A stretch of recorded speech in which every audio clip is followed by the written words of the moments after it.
Assalamualaikum warahmatullahi wabarakatuh. Ketemu lagi dengan saya Bismail Gufriawan. Kali ini saya akan membahas tentang strategi kelompok konseling realita. Ada 8 karakter untuk pembentukan kelompok konseling realitas. Yang pertama yaitu terapis realitas menolak konsep tentang penyakit mental. Menolak semuanya tentang bentuk-bentuk penyakit mental, yaitu bentuk gangguan tingkah laku yang spesifik adalah akibat ketidaktanggungjawaban pendekatan ini yang berurusan dengan diagnosis psikologis. Yang kedua yaitu terapi konseling realitas ini berfokus pada tingkah laku sebagai alih-alih pada perasaan dan sikap. Meskipun tidak menganggap perasaan dan sikap itu penting, terapi realitas menekankan kesadaran tingkah laku yang sekarang. Terapi realita juga tidak bergantung pada pemahaman untuk mengubah sikap, tetapi menekankan bahwa perubahan sikap mengikuti perubahan tingkah laku. Yang ketiga yaitu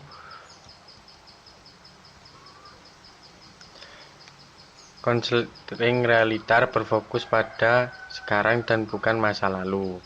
Hal ini dikarenakan masa lampau seseorang itu telah ditetapkan dan tidak bisa diubah. Maka yang bisa diubah hanyalah masa sekarang dan masa yang akan datang. Yang keempat,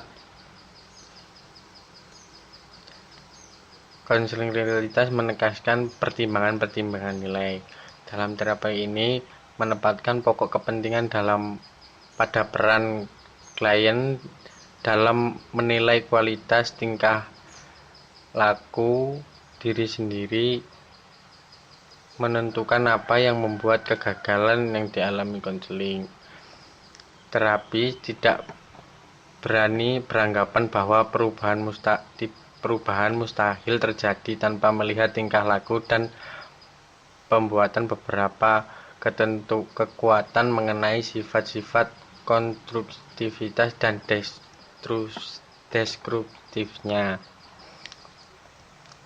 Yang kelima, terapis realitas tidak menekankan transferensi. Ahli tidak memandang konsep tradisional tentang transferensi. Hal yang penting, ia memandang transferensi sebagai suatu cara bagi terapis untuk tetap bersembunyi sebagai pribadi. Tetapi realitas ini menghimbau agar para terapis mampu berada pada dirinya sejati, yaitu mereka menjadi diri sendiri, tidak memainkan peran dalam konseling.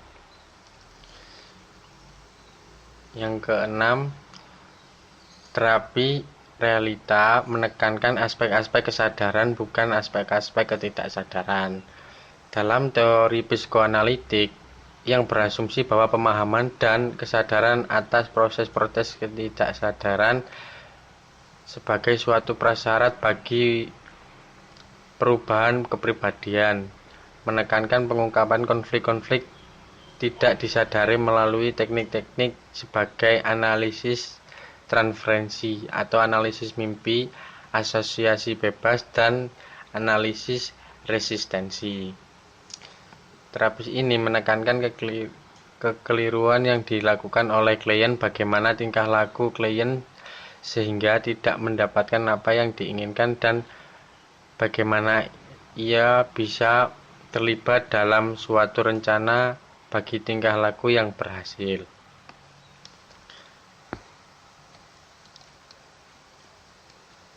Yang ketujuh yaitu terapi menghapus hukuman. Gestor mengingatkan bahwa pemberian hukuman guna merubah tingkah laku tidak efektif dan hukuman untuk kegagalan melaksanakan rencana-rencana akibat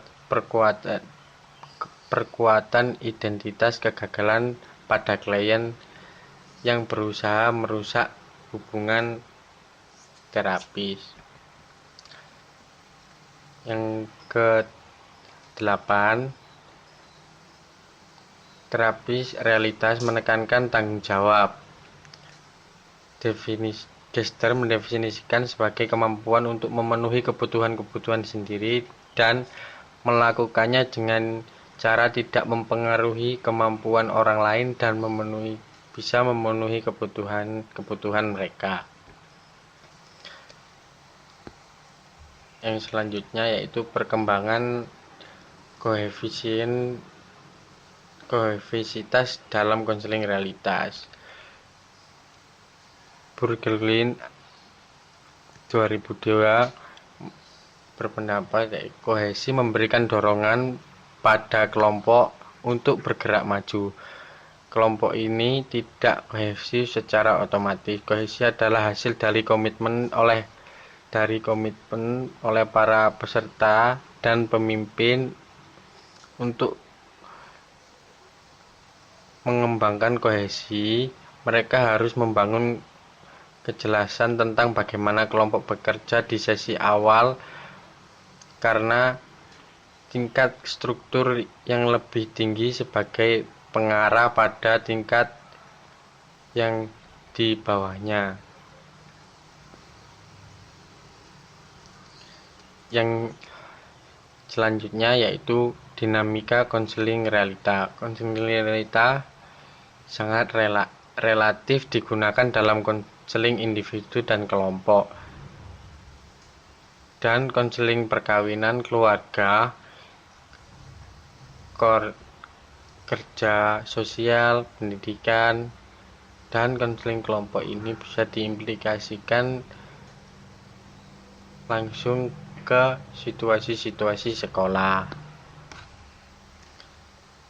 Yang terakhir yaitu implikasi strategi dalam kelompok konseling kelompok. Konseling kelompok adalah wahana yang efektif bagi pemeran konseling realitas. Proses kelompok dapat menjadi agen atau motivasi untuk membantu konseli dalam melaksanakan rencana-rencana yang komitmen. Para anggota diminta untuk menulis kontrak khusus dan membacakan di hadapan kelompok. Keterlibatan antara anggota merupakan teknik untuk menetapkan pada komitmen yang telah dibuat.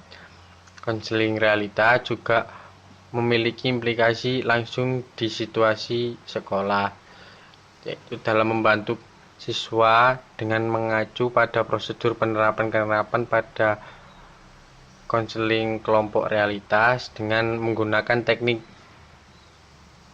WDEP pada konseling kelompok dalam mengembangkan tingkah laku yang bertanggung jawab untuk memecahkan masalah-masalah belajar siswa. Baik, itu saja yang bisa saya sampaikan. Kurang lebihnya mohon maaf. Wassalamualaikum warahmatullahi wabarakatuh.